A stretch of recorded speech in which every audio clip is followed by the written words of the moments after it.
We recording? Yeah. Cool. I'm Jake Shields. I'm here with Jimmy Dore. As you can see, I'm in his studio. I was down in LA. Jimmy was nice to let me use his studio. And first of all, I'm a big fan of yours. A lot of my friends, both on the left and the right, really like you, which is strange because usually it's like, I hate this guy. And it seems like you managed to reach both sides. How do you think you've done that? Just being honest? Or Yes.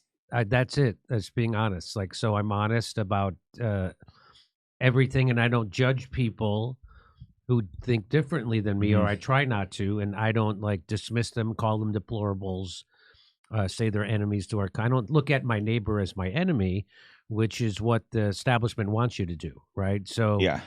I talk about how we have more in common than divides us. We share a common enemy. That common enemy is the oligarchy. We don't live in a democracy. January 6th they didn't steal our democracy. We don't have a democracy to steal. We have an oligarchy and a corporate oligarchy. And that was proven by a Princeton study over 10 years ago. So I keep my eye on the ball, and I don't let, like Christian Smalls, I always bring up that example of a black guy on Staten Island organized the first union against Amazon with a bunch of Trump voters. And the way you organize is you organize around a common interest, economic class issues and economics. And that's why they push identity politics, Jake. That's where the woke comes from. Woke comes from trying to decouple left movements from their economic incentives. They just want you to focus on cultural issues. Like they loved it when Martin Luther King integrated the lunch counter because that didn't take any money out of their pocket. But when did they kill him? When he was doing a march on Washington for poor people, not black poor people, for poor people. When he turned against the Vietnam War. In fact, when they killed him, when he was down there supporting it was a sanitation strike. I think that's when he got killed. So that's what they can't have. And so I try to keep people reminded of that we share a common enemy, and we all want the same things. We just have a little bit of different way of getting there. And I'm honest about things like January 6th. I debunked Russiagate. I'm honest about the Ukraine war, about the Syrian war. I debunk those things. I tell the truth about them. And that you don't get that from MSNBC or CNN or even, most of the assholes that consider themselves left on YouTube. They all repeated CIA and FBI talking points around Russiagate.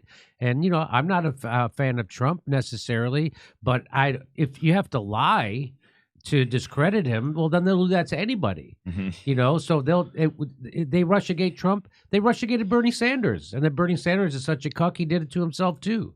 So I tried to explain that to Cornel West when I had him on my show. But, Cornel West, he said we live in two different worlds. And I'm like, I know, I live in the real world with working people. And Cornel West has lived in an ivory tower for 45 years, and he has no idea what's going on in the real world. So, because he's never experienced it. Anyway, so that's a long answer to your question about why I think people from the left and the right and the center enjoy me, because even though they might disagree with me on Medicare for all or the Electoral College, they know that I'm going to be honest and I'm not going to lie about them. Yeah, no, I couldn't agree more. You summed it up perfectly. They want us divided, whether it's by race, by fighting over trans, stupid stuff, instead of looking at the economics, which is the real stuff. It's the war machine, the economics, the bankers, the inflation, the screwing us over. The COVID, they keep us fighting instead of COVID too. That was another thing I told the truth about. Right, as soon as I looked into it after I got vaccine injured, I realized that they were lying about everything. And there was no one who considered themselves on the left who would tell the truth about COVID. The guys, I know people who do a show called Government Secrets. They wouldn't ever touch it. In fact, they repeated the lies that the government gave them about COVID.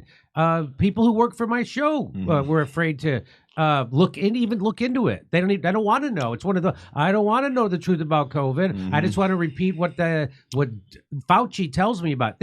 Not one. I mean, go look at those lefty shows. What the Young Turks, or I don't even want to start naming names, but none of them did anything to push back against, Kyle Kalinske, the breaking points. They repeated the lies from Big Pharma as if they were giving people news. And so that's another thing. Yeah, I stuck my chin out on that, and it wasn't a thing they didn't lie about in COVID. They lied about where the virus came from. Did they fund the virus? You were called a white supremacist if you said it came from. Remember that? Yeah, no, it's crazy.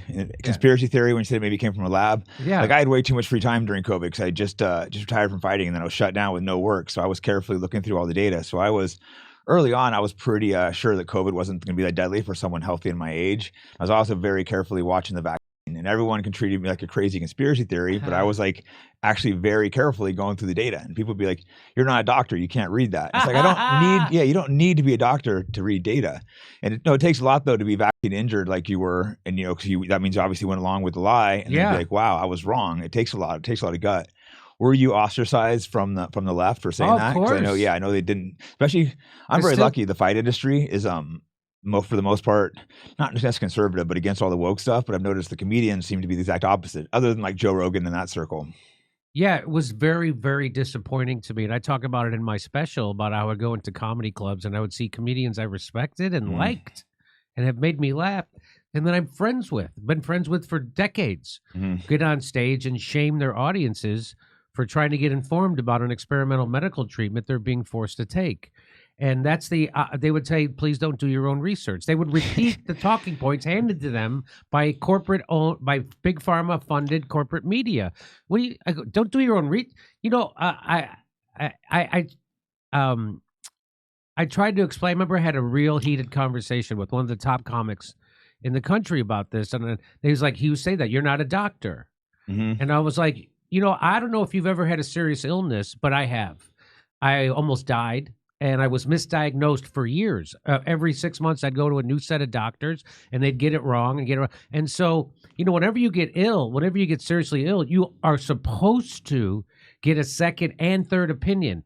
Then who's the person who makes that decision? You are. The patient is the person who takes in. That's why doctors always contradict each other. That's why you get second and third opinions. And then, so are you supposed to not get informed and then make the decision? It's the opposite of what a comedian's supposed to do. You're supposed to be It was anti-intellectual. It was telling you to leave reading up to the experts. That's all it is. Doing your research just means you're reading. And you're supposed to try to get as informed as you can about your medical health. That no matter what your illness is or ailment is, you're supposed to look into it. Yeah. And so it was a big disappointment for me to see comedian after comedian. And none of them have apologized. None of them. No one's apologized to me either. Luckily, I haven't really maybe lost one friend. Overall, most people were they kind of left me alone. I think even though a lot of my friends were left leaning, they kind of would leave me alone. But no, extremely disappointing. And a lot of my doctor friends, I would be debating this stuff with, and I would be telling them why I disagree, trying to point it out, and they wouldn't be able to debate with me. They'd be like, "Well, but the CDC says, and Fauci says." CDC says. Yeah, and I'm like, I'm not telling you what they say. I'm literally telling you what I'm reading in this paper. Like, I sent you the paper. Can you tell me why you disagree, not why the CDC disagrees? And I realized most of these guys are complete morons. I had one guy that gave me a little bit. Yeah, but no, you just realize debating these doctors, the majority of them are complete idiots. I did have one doctor friend that a few times admitted like, "Oh, you're actually right," which was rare. The rest of them would just be like, "Well, the CDC says," and it's just so weird. I'm like, these guys are robots. Yeah, you don't become a doctor because you question the orthodoxy, right? You become a doctor because you are good at memorization and repeating back to them what you've been told. Doctors know that they can't go outside the color outside the lines. It's like, I remember one time I was on this media panel up in San Francisco, and the panel was being moderated by a reporter from NBC News, and he tried to tell me, he goes, I was talking about how they all, isn't it funny that they're always pro-war, and he says, Jimmy, I don't know what you think happens in our editorial meetings. And I go, yeah, I don't know what happens in your editorial meetings because I'll never be invited into one of those editorial meetings, unlike you who've been groomed to be inside that editorial room since you were in kindergarten and you have no idea that you were. Of course, you never colored outside the lines. Of course, you'd never push back on the establishment orthodoxy, because if you did, you wouldn't be invited in there.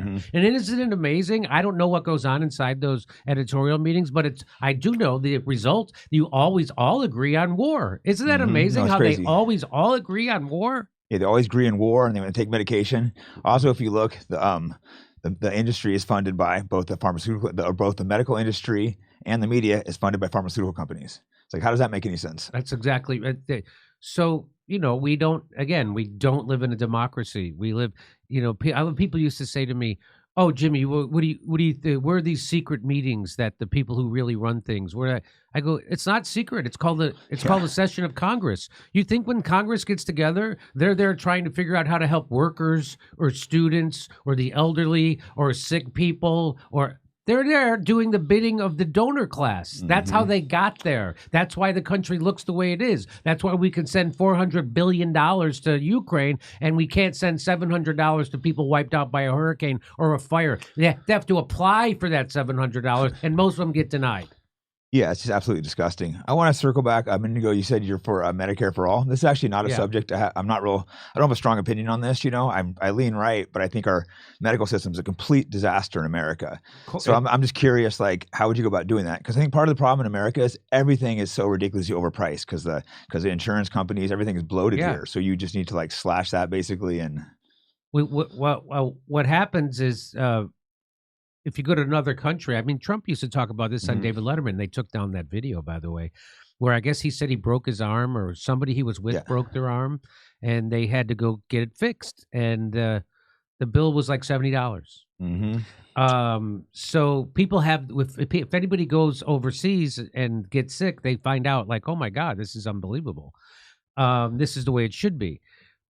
And so we end up paying twice as much as the rest of the Western world for worse results. That's the thing, right? Yeah. And well, so just real quick, I was in Thailand. Sorry to cut you off, but I was the story popped up. I was in Thailand, had a staph infection. I also had one in the U.S. When I went to the U.S., I think it was about $3,000, like 5-6 hours in the hospital, total mess. Thailand, the hospital was cleaner, faster, $200. I was scared when I was going to the hospital in Thailand. This is going to be terrible. And it was so much better, so much cleaner. That was a wake-up call for me. Yeah, so people have, there's a lot of propaganda. People say, hey, well, look what happened to COVID. You want that to be how your healthcare run? COVID happened under private healthcare. That wasn't Medicare for all that did that. That was capitalists who run the insurance companies and run the big pharma companies that controlling your government. That's what that is. So what we need to do is get, I'm for getting a capitalist out from in between my doctor and myself. Yeah. And so right now, my doctor wants to give me a procedure. He has to call a capitalist insurance company and ask, is it okay if we can do that? And then some doctor who I never met gets to decide what treatment I get. And they're not acting in the interest of me or my health. They're acting in the interest of the bottom line of an insurance company. And so we got to get rid of that system. And we know how to do it. Everybody loves Medicare. Right. Even the people who my parents were on it. My grandmother was on it. They loved it. Right. Now, can we make it better? Yes. But nobody goes bankrupt anymore. So people don't know before there was Medicare for senior citizens. Right. So if it's a good idea for people 65 and over, why isn't it a good idea for people 55 and over? Why isn't it a good idea for people 45 and over? Why isn't it? No one would ever say take away Medicare for elderly people. So why couldn't everybody have that same access? So when they passed Medicare, was Lyndon Johnson, when you retired and you got sick, 33% of senior citizens lived in poverty. 10 years after they passed Medicare, that number had shrunk to 11%. That was the effect just passing Medicare had on senior citizens' poverty levels. So every Western country in the world has figured this out except us. Yeah, no, it's true. I don't disagree. I don't know enough about it. I need to do more research, but we have a complete disaster of Medicare. And the insurance here is ridiculous. I'm self-employed. I forget what I pay. It's crazy. But it's something ridiculous. I never even go to the hospital, never use the doctor, but they'll find me if I don't have it. It's absolutely absurd. Yeah. Like I said, when I went to the doctor in Thailand, it was so much better experience. And I was shocked. And it just shows you we have a disaster here. So I couldn't agree. We have to redo the healthcare system. It's not going to be an easy. There's so much money in it. It's going to be very difficult, but it has to be completely redone. It costs 40. I know a guy with he's got 4 kids. It costs him just for coverage $40,000 a year, just for coverage. Yeah, that's almost like a salary for a lot of people. Yeah, just for coverage. That's not out of pocket when you actually have to go into the hospital or go see a doctor. Anyway, So people are, but I understand why people are afraid, right? They say, well, Jimmy, I don't want the government running my healthcare. Me neither. Hmm. What I want is the government to write a check and give it to my doctor. So there's still going to be, I'm still going to go to my same doctor. My doctor is not going to work for the government. My doctor's going to have a private practice. I'm going to go to a private hospital, but the government's just going to write the check. That's the difference. Instead of Blue Cross writing the check, the government's going to write the check. And the insurance pool is going to start at the Atlantic and it's going to end at Hawaii. And that's going to be, so you get more people in, lowers the cost. And so what insurance companies would like to do is get rid of the sickest people. And so, so anyway, that's the idea. The idea is we still have private doctors. We still have private hospitals. We just have the bill being paid by the government. Instead of having a person that takes a third of our medical and out of it for their profit. That's all an insurance company is. They're a middleman we don't need. Yeah, and they don't drive the prices up. That's right. Yeah, I don't think my audience is going to like it, but I think I agree with you. Our thing is such a disaster. I know it's a complex thing to do, but that sounds so much better than what we're currently doing.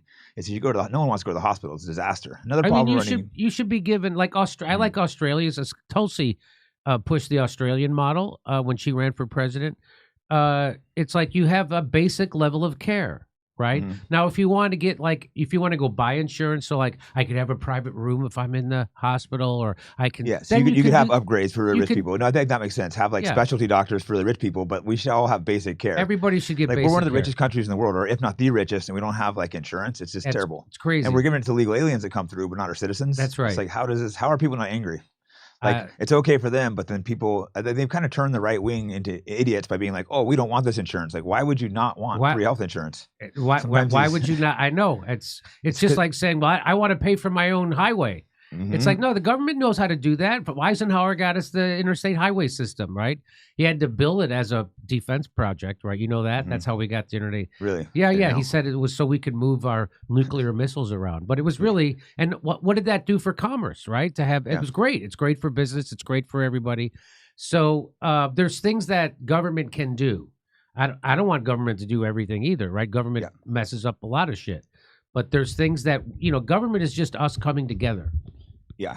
No, I agree with some of it. I think the problem is our government does a lot of things completely incompetent. So people see that and they're like, oh, I don't know. But if they could do it right, then it'd be much better.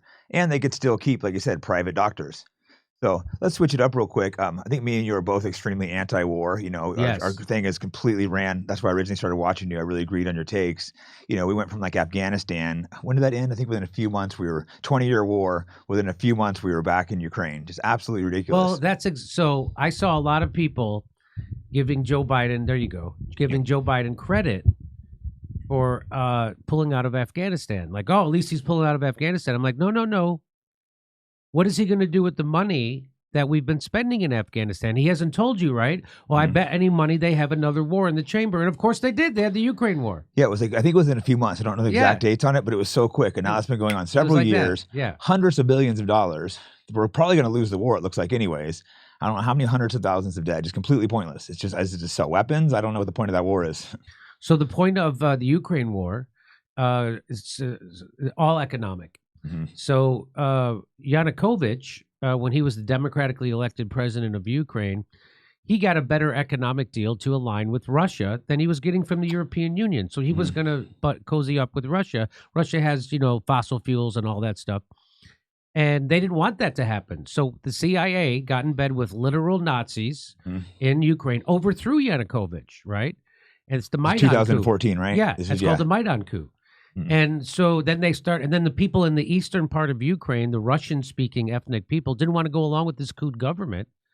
So the Ukrainian government started shelling them and killing them and slaughtering. So they had the Minsk Accords. They had two of those, was our peace agreements. And the agreement was to give those people some autonomy. They'd have their own elections, whatever. Well, the Ukraine government never lived up to it. They just kept doing it and shelling them. And the whole point, which was revealed by Angela Merkel, of those peace agreements wasn't to actually bring peace to Ukraine. It was to buy time so Ukraine could build up their military for the eventual war they were going to have with Russia. And so right before Putin actually invaded, they had doubled their bombings, right? So it was all provoking. They had Kamala Harris went to Europe and she said, we're going to get them in NATO. And all he wanted was, he said, hey, we can't have that. I need a promise. It's not going to come. And so we provoked this. Everyone Yeah. from Chomsky to Henry Kissinger, everybody realizes that we provoked this. And I mean, everybody from Chomsky and Henry Kissinger said we should never do this, and we should never push Russia closer to China. And that's exactly what we did. So that's the one thing, right? So the other thing was, they wanted to balkanize. So they're already done it. Half the farmland in Ukraine's already been sold off. So BlackRock, Vanguard, State Street, they thought they were going to be able to do. They thought Russia was weaker than they are. They thought they were going to be able to balkanize Russia and break it up, just like they're doing to Ukraine, and sell it off to Vanguard, BlackRock. But they can't. Russia's much stronger than they thought because they're all a bunch of morons. And then they got closer with China, and then Saudi Arabia also started selling.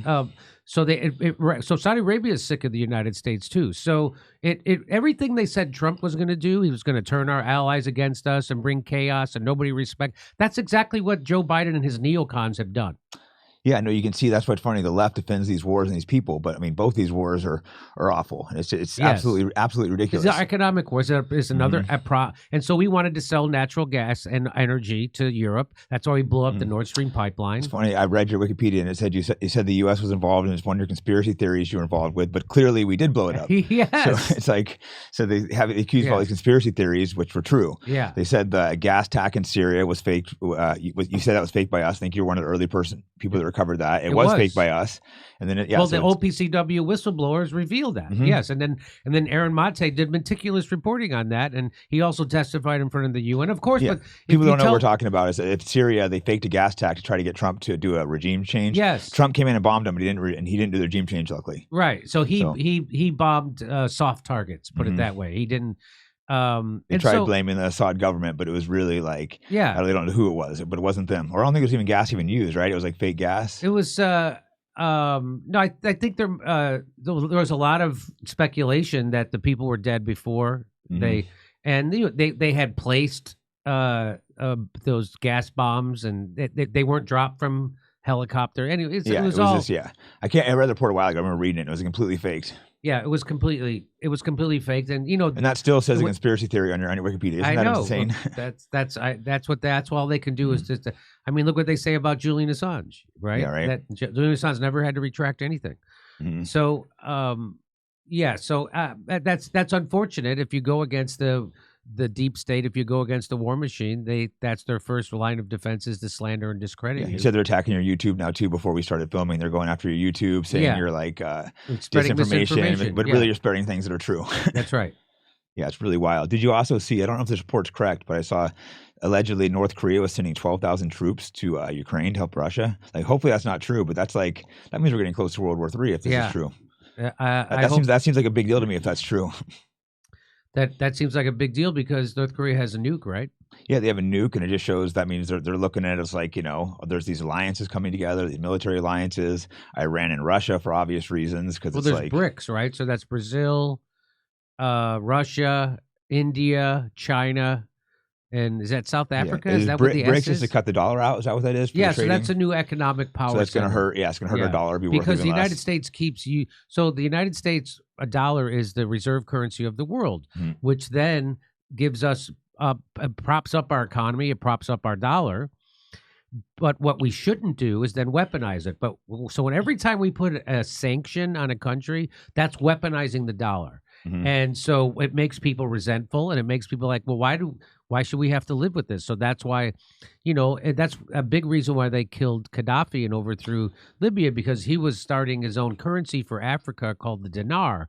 And then we would lose our control over them. So right now, if a country in Africa wants to trade with another country in Africa, they have to take their money, change it into U.S. dollars, and then trade with. So that they're like, why should we have to do this? Why don't we have our own currency? And so they were gonna. And then the United States war machine realized that we would lose our control by sanctions, and so they got rid of him. Yeah, Gaddafi was interesting because I didn't follow any politics for years because I was laser focused on fighting. And a couple years ago, I went down that rabbit hole. I started reading about him. And he seemed like he seemed like a pretty good. Yeah, he had all these free subsidies. It helped his Everybody people had out. health care. Everybody had free education, including college. Everybody had housing. He created what they called the eighth wonder of the world, where he turned deserts into farmland. He did this water system, which we, by the way, then bombed with nuclear depleted uranium tip bombs. So now it's all poison. I mean, we are the world's terrorists. I mean, I hate to keep saying that, but it's true. Yeah, unfortunately, I've seen that's true. And with him, they bombed him and go, "Oops, that was an accident. We didn't mean to bomb your convoy." And then they like raped him with a bayonet. It's like it's so ridiculous. And Barack Obama said, "Yep, that was a mistake. That was a mistake. Libya. That was a mistake." Yeah, they accidentally bombed him. And look at Libya now. It's just that's where all the refugees are coming through Europe. Imagine if Alex Jones did that. Imagine if Alex Jones was responsible for Libya. Yeah, he accidentally killed Gaddafi and destroyed a country and caused a refugee crisis. Oops, it's crazy to get away with this stuff. But they wanted a refugee crisis. They wanted that. So whatever I don't know what the real plan is. I know what some of the plan is to flood Western countries with illegal immigration. And that's not to hate the illegal immigrant, because what we've done is destroyed their country, like Libya, Iraq, and made them Syria, and made them desperate, right? Or like we're doing to Venezuela, like in Haiti and other places like that. And so, but it's definitely to suppress wages, create chaos, turn workers against even poorer people, so we don't come together and oppose the oligarchy. Chaos always favors the establishment. I couldn't agree more. Like I said, I don't hate the people, because of course they'd want to come here. I would want to come here. Yeah, but we're the ones destroying the land, making them come here. And like, we just can't afford to have them. Like I said, we're giving them free health care, free benefits, and it's creating divide. It's pissing people off. It's causing anger. That's why it's intentional to divide us. It's so sad to see Elon Musk push the propaganda about Venezuela over and over at the top of his lungs. Hey, let Venezuela figure out their own fault. Why do we got to go try to figure out their? We don't need to put sanction on them, and it's the only reason we're involved there is because they have natural resources we want to steal. They have more oil in Venezuela than they do in Saudi Arabia. Yeah, I was unaware of that. I actually interviewed your friend Jackson Hinkle a couple of days after he got back from Venezuela, and he was explaining that to me. It was really interesting, because I saw he was down there and I was unsure, so I had him explain the situation. I didn't realize he had all that oil. I'm like, oh, that makes sense. Yes. And seeing Elon Musk involved in that, it was really disappointing. It's like, was that deliberate or was it accidental? Probably deliberate. I doubt Elon's making those kind of mistakes. Yeah, no, he knows what he's doing. So he wants to steal something. Maybe there's lithium there because he's got the batteries, and maybe there's Bolivia. He said it on Twitter. Hey, we'll coup anybody we want. Yeah, so it's so he's also a psychopath, and he just happens to care about free speech a little bit more than the regular billionaire. Yeah, no, he's been better than free speech, so I can't totally hate on him. Yeah, he's not great. I know people are still getting banned like crazy, but he's been a lot better. It's a lot better. Yeah. I mean, they're still demonetizing a lot of people. I'm demonetized and whatnot, but at least I'm on there. At least I can speak. I'd rather be able to talk than not be able to. They demonetized you? Yeah, on I think Twitter? I was a little too critical of Israel. Once Elon at first he was criticizing him too, and then he said something, and they went down there. He went to I'm sure the Mossad was like, we have this blackmail on you, right? I think something, because he went over real quick to Israel. Yeah, went to Auschwitz. He did his little tour and changed up real quick. He got his mind right, a little bitch. Yeah, and that one's hard to watch. I'm pretty sure you agree with me with Israel. It's just the most disgusting thing I've seen in my lifetime. I don't know. But what's disgusting is to see the excuses people make for it, And people like to say stuff like Hamas hates gay people. What do you say to that, Jimmy? Oh, I guess we should slaughter their children. Yeah, right. We go. If you don't like gay people, we'll kill their children. Yeah, it makes no sense. And then how just yesterday or 2 days ago, they released the video trying to make the guy look like a coward who's leader of Hamas. But the guy's like, that backfired on him. He's on the front lines. He's shot by tanks. His all men are die. He's covered in dust. His bones sticking out of his arm. He put a tourniquet on. They came out with a drone, and he's still fighting to his last breath. And it's like, you can say the guy's not a good guy, but they'd be like, oh, look at this coward, died like a dog. What did they kill him? He wasn't underneath the hospital. He wasn't in the school. Was he? No, he was out fighting on the front line with his men, not hiding behind anything. And the thing is, too, I'm by no means defending the kidnapping the hostages, but everyone that was released, they all said they were treated great. They're trying to trade hostages back. All the hostages in Israel say they're raped and tortured. That's right. And nobody ever talks about all the people imprisoned in Israeli prisons, all the Palestinians that are in prison, their children, and how they do it every year. It's just... they're an occupying force. So they're the colonial settlers. They're the occupiers. It's an apartheid state. No one denies that except the Zionists. And the thing is that they try to conflate Zionism with Judaism. Like I have a lot of Jewish friends. I love Jews. I hate Zionism. And the Zionists want to conflate being a Jew with being a Zionist.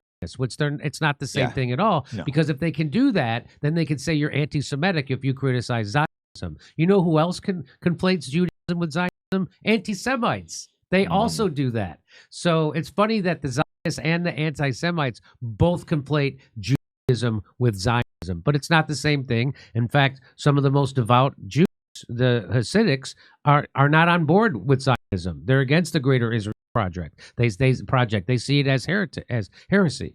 Yeah, they do a great job with making people anti-Semites, label them anti-Semites by being against it. People always call me that, but I have lots of good Jewish friends. Like I just had Dave Smith on, and he even said he gets called an anti-Semite. He's Jewish. It's like that's how ridiculous it is and how powerful they are at spinning the narratives. The biggest anti-Semites are the Zionists. Mm-hmm. But unfortunately, they have managed to get a lot of Jews to back them because they've convinced them also that people are anti-Semitic.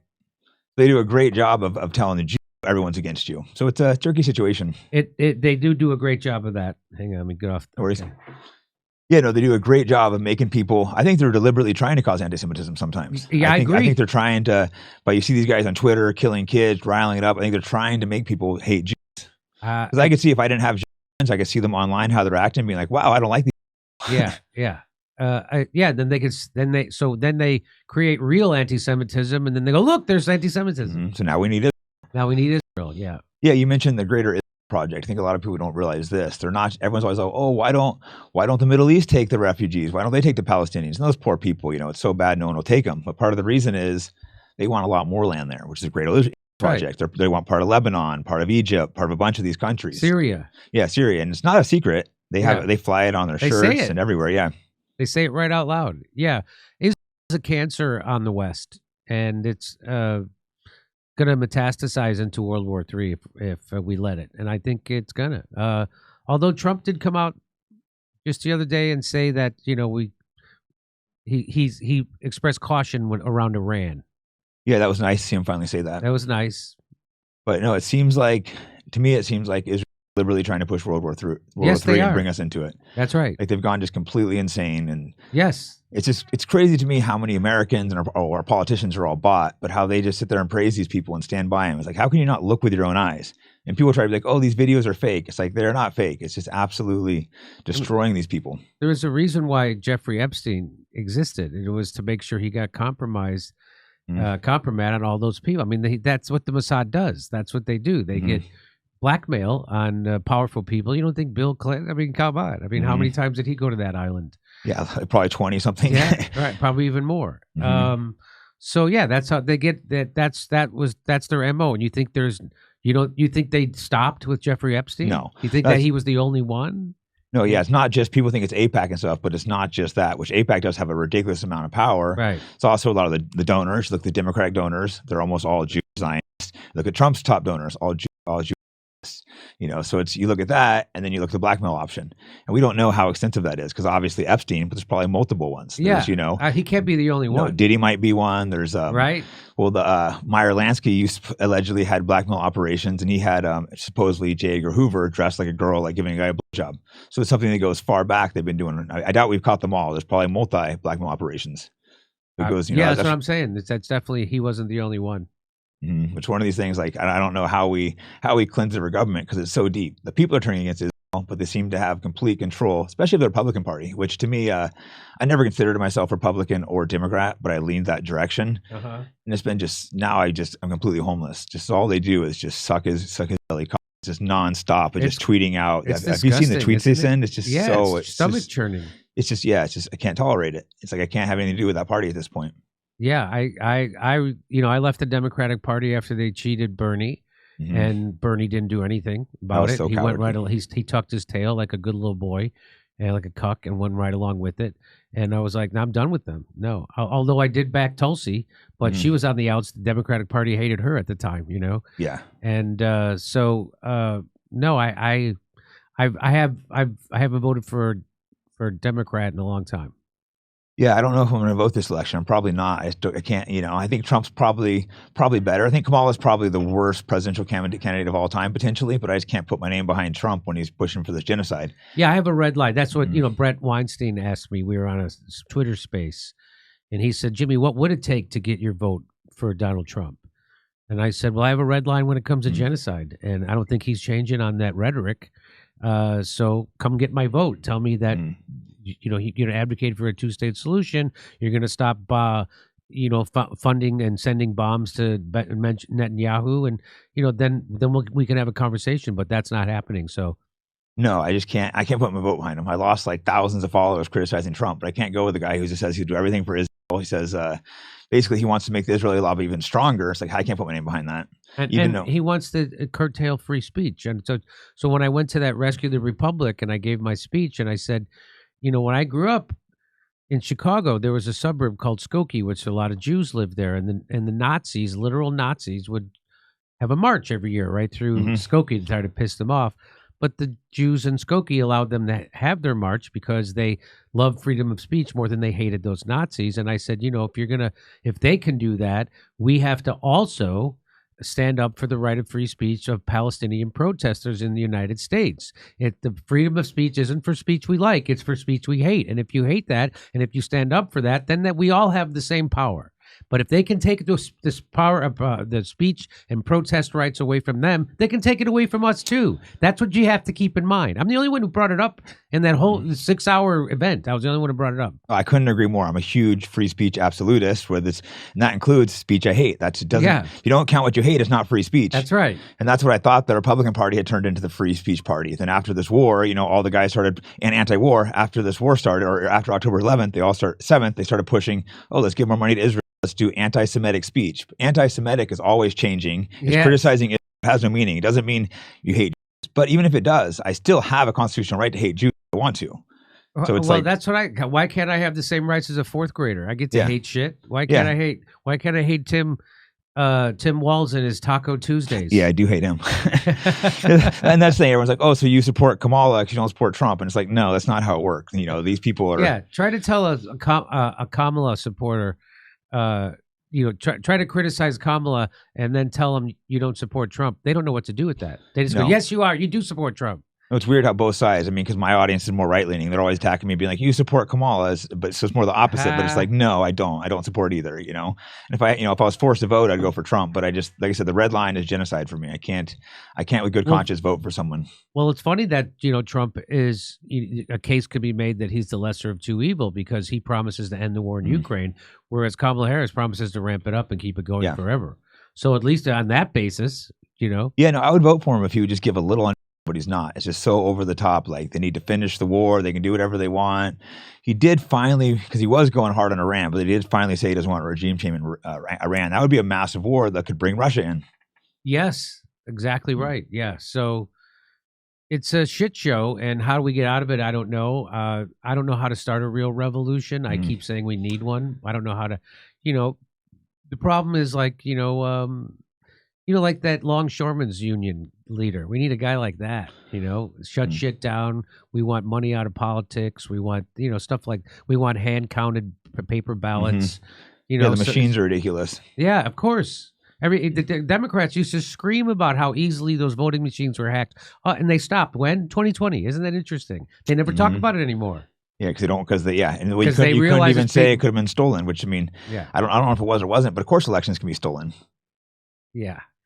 I think it's naive to think that the CIA would rig votes and overthrow governments in other countries, but they wouldn't do that here. Exactly, and we know for sure they've done it in a lot of other countries. Of course, it seemed like they were just trying. They were just trying in Venezuela. Yeah, that's right. So that's another bad thing about Elon Musk, that Venezuela, it really rubs me the wrong way to see him say that shit at Trump rallies, and Trump won't even correct. Trump was a Juan Guaido guy. You remember that, Juan Guaido? Well, who's that? So, when they tried to overthrow the government in Venezuela, the Western capitalists chose this guy Juan Guaido as the real leader. Okay, he's the real leader. He was the people of Venezuela hate that guy.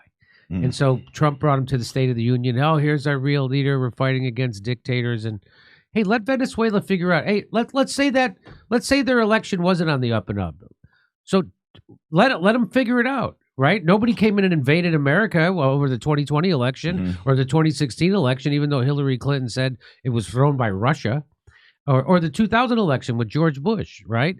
So many people said that but we can figure it out. Let us, just like other countries to leave us to figure out our leave them alone. We should leave Venezuela alone, and you quit sanctioning them if they're socialist government, which it barely is, by the way.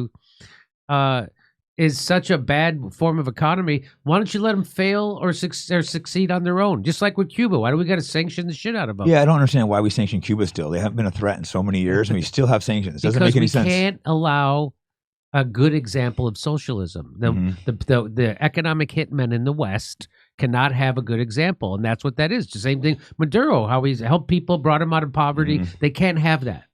Yeah, like I said, I'm not extreme on right or left. I think there are instances where they could work, and I think most people are good people and want the better, and that's what you've been good at, realizing like, oh, the right and the left, we both want the same thing, and they keep us fighting over the stupid stuff, yelling communist, fascist. Yes. When really we want that we're all trying to get make more money, do better, help each other. Right. But they do a great job of keeping each other at other's throats. I'm with you 100%. My neighbor is not my enemy. My neighbor is suffering under the same oligarchy that I am and everyone else is. Yeah, I think we see it because for me, I'm in the fight industry. I travel all these different gyms. We hang out with people. Comedy, you travel all these different places, left, right. You realize, oh, most people are good people. I'm for sure comedy is very similar in that aspect because I go to so many different gyms and I can get along with everyone. It doesn't matter, who you are. So, liberal, leftist, black, white, makes no difference. And I imagine comedy is very similar. Yes, except in Hollywood, they really became shit libs. Hollywood got terrible. Because it is interesting. I noticed, there is for some reason there's a huge overlap between comedy and fighting. It's got to be Joe Rogan. So many comedians are also follow fighting. So it's really interesting. I like UFC fighting sometimes. I'm not a big fan of the ground and pound and all that stuff. Yeah. And I know Eddie Bravo. He's great with the. He's great on jiu-jitsu.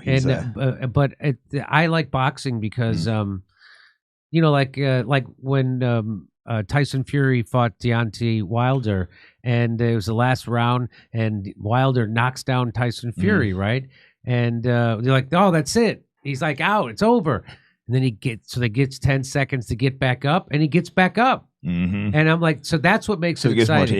You have more comebacks in boxing than you do in UFC fighting. Yeah, I think that's actually probably worse on your brain, though, because you get knocked down, you get a chance to recover and come back up. Oh, yeah. UFC, you get dropped, the guy comes down, and a lot of times will finish you. Yeah. But no, I like both. I like boxing and UFC, but I favor UFC. And it seems like the sport's probably getting more popular. I think the reason is you can't avoid each other in the UFC. They make all the top fighters fight each other. In boxing, a lot of times the top fighters will avoid each other, and that pisses people off. Well, there's all the different like WBC, WBA, IBF. There's everybody's got different promoters, and and there are some other shows besides the UFC that also pay well, but UFC is the biggest one, and they don't let you avoid anyone. It's like you fight who they tell you to fight, unless you're maybe Conor McGregor. They might let him pick the fights, but everyone else fights who they tell them.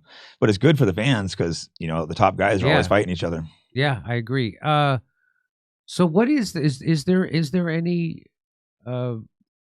science on the CTE for UFC fighters? There's not real strong science on it. There's some of it I think got overblown. It's certainly real. I'm not gonna say it's not real because there are some fighters I've seen that slurred speech, but as a whole, I've noticed it a lot more in boxing than in UFC because I've seen a lot of older boxers and some of them do look a little messed up, but most older fighters are still fine. I think the reason is because it's all they're headhunting. You can get knocked down, get back up. They're not mixing the grappling too, so there's way more grappling, striking, kicking. In boxing, they're really just hunting the head. I mean, they do body shots too, and then the gloves actually probably make it worse because you take more shots in the gloves. So I don't know. So I always was told that boxing gloves aren't there to protect your head; they're to protect your fist from breaking. Your fist, and you're less likely to get knocked out too, which allows you to take more shots. So it does make it less likely to knock you out the bigger the gloves are. Oh, but when they fight, they're in pretty small gloves. I think 8. If we're doing hard sparring, we put on 16-ounce gloves. And the UFC fights in 4-ounce gloves, so way more knockouts. But ultimately, I think the knockout a lot of times might be better for you than just to get beat senseless for 10 rounds. Yeah. Like I said, I don't know the science behind it, but I know talking to a bunch of boxers versus UFC fighters, I can see the boxing definitely appears worse to me. Okay. So, I think some of the CT stuff got over-exaggerated too. They see the brain scans. They don't. It's a new science. They just want to hype it up, make it sound like it's the worst thing ever. Well, and in football, it seemed like this season they seem to be letting them play more, but last season was crazy how they were calling guys for he used his helmet or he did this or It seems like this year that's kind Yeah, I of think football might even be worse than fighting because they're running it out each Yeah. other and just charging and boom Yeah. over and well. over. That's why they changed the kickoffs this year. Did you see Oh, did that? they? No, I Yeah. don't really follow football. So they used to have that they would kick off from like the 20 and everybody would run full speed. And so now they don't do that anymore. They have everybody like start way up at the 40 and you can't take off until the guy catches the ball. And it's like, Yeah, it makes it a little more boring, but it probably makes sense because those guys get cracked hard. I've known a lot of, yeah. even though I don't follow football player, I've known much football players because I'd work out at the same gym lifting with a bunch of these guys and they'd be getting cracked. And a lot of them have short careers too. Yeah, I'm for the new kickoffs. At first I was like, what? And then I'm like, no, I think this makes sense. It's probably better, might give the guys longer careers. Yeah. Yeah. A lot of these guys only play, I think it's average of 3 years. Something like that. It's short, that's for sure. Yeah. So 3 year, I mean, obviously a lot of guys have a lot more career than that, but I think that's the average. So a lot of Yeah. these guys are just in and out, don't make any real money unless they're a top guy. And it's a brutal sport. I think all professional sports are, I guess, but anything you do different, like comedy. Let's go into your comedy real quick. It's funny. I know you as like it's a political guy. That's why I got into you. But I mean, you were a comedian for what, multi years first? Yeah. So I need to watch some of your comedy. I had my first Comedy Central special in I think 2004. And then I had an hour special in 2008 called Citizen Jimmy. And that got some attention. It was chosen best of the year by iTunes. And I thought I was going to become a big star. And then I thought I was going to be like Jim Gaffigan selling out theaters and stuff. That didn't happen. But because I don't know why, it just didn't. And then I started doing a show at the UCB Theater called Citizen Jimmy, which was a version of this, but it was in front of a live audience and it had a lot more jokes. And whenever I do a show in front of a live audience with videos, it's more comedy, right? Yeah. So it's kind of like it's like a hybrid of the Daily Show and Bill Maher.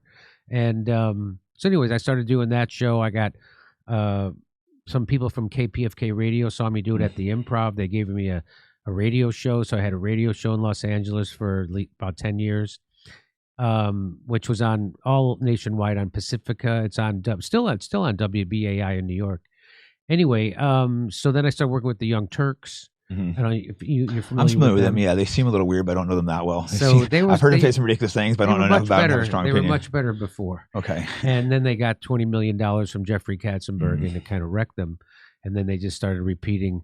Yeah, you don't seem like you match them at all. They seem like these peaks talking points. You're like a real person with real opinions. It's unbelievable. They go along with the war. There wasn't a war they haven't liked, except Gaza. That's the first one. Right? Oh, well, at least they're against that, but it's probably like political. Well, I mean, he's.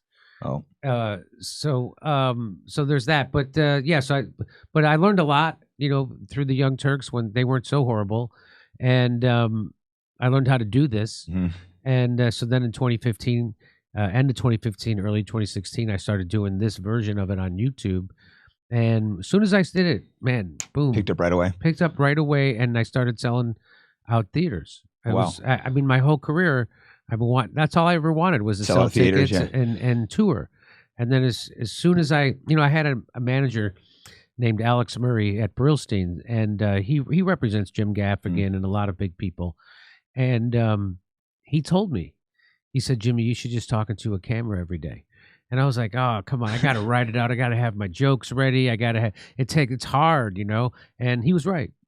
So when I finally started doing that, this happened. I mean, he was a great manager. He got me a book deal. I wrote that book, Your Country's Just Not That Into You. He got me a special on, he got me my Comedy Central special, Citizen Jimmy. And he got me one on Hulu called Sentenced to Live. So so anyways, that worked out well for me. And as soon as I started doing it, I started selling tickets everywhere, and now it's a dream come true. So ever since like 2016, 2017, I've been touring as much as I can. Do you do stand up anymore, or is it just like with videos? Stand-up. No. So you're still doing stand up, but you kind of mix the two, or is it full on stand up? So I used to tour with the video show, but I stopped doing that because it's too big of a lift. I have to bring a crew with me, and so now I tour as a stand-up, and I do the video show at the Two Roads Theater here, right down the street from me in Studio City. So it's easy. We know how to work that theater. It's almost like a turnkey thing. Yeah, without having to travel with all the equipment. Yeah, and it's it's only like a 60-seat theater, so it's real easy. We don't have to travel. We don't have to put anybody up. We don't have to buy plane tickets. So so when I tour, I'm touring as a stand-up. Yeah. And but I also in Los Angeles, I do the live show with the video. I also been the Underground in New York has offered. That's the Comedy Cellar. They've offered me to do the video show there, so I think I'm going to try and. Yeah, that'd be cool. I mean, when I lived in New York for a couple of years, I used to go out there a decent amount. That was just so cool in New York. You could just walk around the streets and on a random night be like, oh, let's see what's in here. And it would just be stacked, good comedians. I mean, sometimes you get someone that's not good, but tons of good guys going in there. I love New York. Yeah. Did you ever live out there at all? I never lived there. I came from Chicago right to Los Angeles. I wish I would have spent some time in New York, but it worked out. I mean, I came here in Los Angeles in 1995, and I got on TV right away. I was on NBC like 4 or 5 times. I was on, A&E, Comedy Central. I was on a lot of stuff. I did CBS. I did Jimmy Kimmel. I did a lot of things.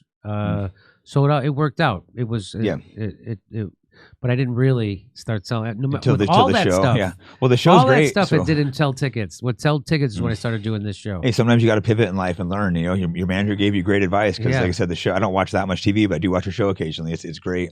So, and you obviously know a lot about politics. Early on, were you doing? It was super political right from the beginning. Well, I was always into politics, but it was. I remember I saw Bill Hicks. I don't know if you know who that is, but don't know him real well. I know he died in like 1994, maybe. But when I saw him, he just blew me away. He was like, I was like, holy shit, I'll never be that good. And but he got me interested in trying to talk about things, real things, instead of just being funny. To try to him and George Carlin, obviously. Yeah, George Carlin's great. And so. So I always tried to mix stuff in, but it wasn't until the Iraq War that I really started going full bore. And then my special in 2008 was pretty heavy on politics, but I made it accessible, and people people hear, oh, political comedian, like, he's just gonna preach at me. It's like, no, I make it funny. Yeah, you make it funny. I actually make it funny, like you're supposed to. Yeah. Do you ever perform out like Austin, like Joe Rogan's new club? Yeah, that place is great. Yeah, I love going to Austin. I did my last special there called "COVID Lies Are Funny." At the Creek in the Cave, I recorded it there. And I'll be at Joe Rogan's club in February. Oh, nice. Maybe I need to try to come out. Yeah, I mean, I love it out there. He did a great job with that. I don't know much about comedy, but he's doing great because he has there's the big room when they're out there with their polished sets, killing it. So we went and watched them, and then Joe's like, "Oh, come to the back," and I go back there, and he's just screwing around that little small room. Like, oh, this is how they. So I could see how they write material. So they have it all polished. They're set. Everyone's just killing it. Then they go to the little small room, and they're just like joking around, screwing around. I'm like, okay, I guess he's a comedian. He knows where they need to work, and he put it there.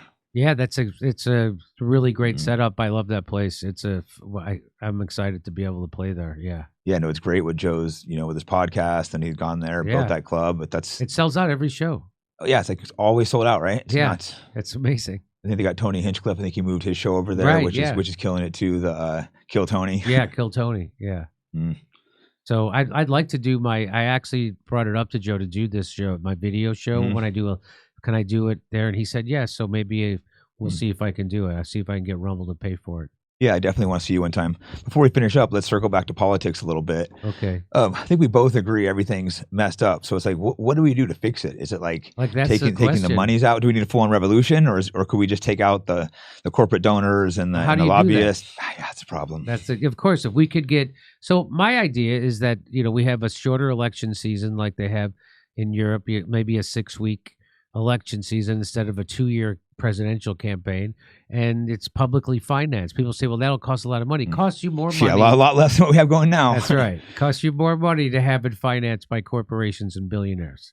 And, they just brag about it. Like, you saw Tim Waltz taking his pictures with George Soros' kid. You see Trump up there saying, I'll do anything the Egglesons want me to do. Yeah, it's just crazy. That they just brag that they're bought. They don't even hide it. They don't even hide it. That's Trump goes to all those Israeli and Jewish meetings every week and talks about, I'll do everything for her. And he has Alderson who just gave $100 million hugging her. And it's just like, wow, she wasn't even born in the U.S. and served in the IDF, and she can give him $100 million. Like, I don't understand how this is legal. I bet it's not. No, yeah, it's probably not exactly, but they just do it. And well, AIPAC should have to register as foreign agents, and of course they're not made to. And why? It's because they got everybody bought. You need somebody to actually make them do it, but if there's nobody, just like if the news media doesn't cover it, then it's not a story. So if there's nobody in government to prosecute it, then it's not illegal. Yeah, AIPAC openly brags on Twitter, like winning 98% of their elections. They're just throwing it in our face. Yeah. And they don't register as a foreign agent, which, Kennedy was trying to get him to do that and happened to get shot like the next month. Weird coincidences. So, it's got to come from the grassroots, just like the Christian Smalls did with the Amazon Union. It's got to come from the grassroots. People have to find and I thought it would be around COVID, like the truckers, but you saw how they got the corporate media to demonize them. If you think there would be one thing that would bring people together, would be COVID, but they found a way to use it to separate and divide and conquer. Oh, you're anti-science if you don't go along with what science is not a religion, but they wanted you to treat it like a religion, which you can't question. So, but there's got to be something that people come together, recognize their power, and then keep going. We got to get money out of politics. I think if we could do that, we'd be great. Some people say it takes a constitutional amendment. Who knows? But that's the number one thing. If we could have public financed elections, I think you have a much better chance of getting the government back to the people. Yeah, I would say shut down all these lobbies too. The pharmaceutical lobbies, the foreign lobbies, right.